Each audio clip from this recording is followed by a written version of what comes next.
بسم اللہ الرحمن الرحیم۔ ایک نہایت ہی اہم مسئلہ ہے کہ نماز فجر جب جماعت کھڑی ہو تو اگر کوئی آدمی جس کی پہلی دو سنت فجر کی رہتی ہوں تو وہ کیا کرے گا۔ پہلی تو بات یہ ہے کہ اگر بہتر یہی ہے کہ جب آپ گھر سے نکلیں تو گھر میں نماز فجر کی دو سنتیں ادا کر کے پھر آپ مسجد میں حاضر ہوں اور نماز کو باجماعت ادا کریں۔ عادت بنا لینا یا اس کو سستی جاننا کہ بھئی ٹھیک ہے میں ابھی پڑھ لیتا ہوں، یا انسان کسی بھی وجہ سے تاخیر کرے عبادت کرنے میں، تو یہ درست عمل نہیں ہے۔ اب مسئلہ یہ ہے کہ ہم لوگ، کوئی بھی آدمی مسجد میں آیا، اب فجر کی نماز کھڑی تھی، جب فجر کی جماعت کھڑی ہو اور اب آدمی نے سنتیں پڑھنی ہیں یا سنتیں نہیں پڑھنی۔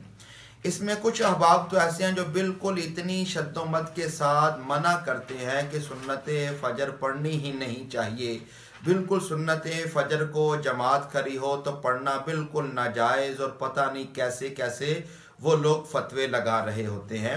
تو میرے دوستو یاد رکھیے گا، سنت فجر کے بارے میں پہلے نبی اکرم صلی اللہ تعالی علیہ وآلہ وسلم کی تاکید سنیے۔ پیارے آقا و مولا صلی اللہ تعالی علیہ وآلہ وسلم نے فرمایا کہ سنت فجر کو ادا کرو، یہاں چاہے تمہیں گھوڑے روند ڈالیں پھر بھی سنت فجر کو تم نے ادا کرنا ہے، چھوڑنا نہیں۔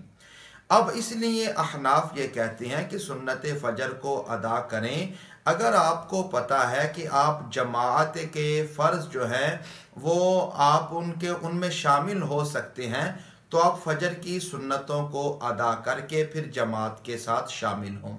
اب اس پر دلیل کیا ہے؟ امام طحاوی نے شرح معانی الآثار میں اس حدیث پاک کو ذکر کیا ہے۔ حضرت ابو مجلس روایت کرتے ہیں کہ حضرت عبداللہ ابن عمر اور حضرت عبداللہ ابن عباس رضی اللہ تعالی عنہم، ان دو ہستیوں کے ساتھ میں مسجد میں داخل ہوا اس وقت کے فجر کی نماز جو تھی جماعت ہو رہی تھی۔ حضرت عبداللہ ابن عمر رضی اللہ تعالی عنہ آپ نے آپ نے آتے ہی آپ جماعت کے ساتھ آپ شریک ہو گئے، اور حضرت عبداللہ ابن عباس رضی اللہ تعالی عنہما آپ نے پہلے فجر کی دو سنتیں ادا کی اور پھر آپ جماعت کے ساتھ شریک ہوئے۔ اب حضرت عبداللہ ابن عباس کے اس عمل سے پتہ چل گیا، معلوم ہو گیا کہ اگر آپ کو پتہ ہو کہ بھئی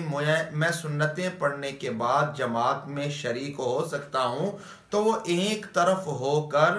اپنی سنتوں کو ادا کرے اور پھر جماعت کے ساتھ شامل ہو جائے، مگر اس طرح کی عادت نہیں بنانی چاہیے۔ اور اگر کسی آدمی نے آتے ہی جماعت کے ساتھ شامل ہو گیا، اب اس کے لیے کیا طریقہ کار ہے جو حضرت عبداللہ ابن عمر رضی اللہ تعالی عنہما نے کیا کہ آپ نے نماز فجر کو جماعت کے ساتھ پڑھ لیا، پھر آپ وہاں پر بیٹھے ذکر و اذکار کرتے رہے،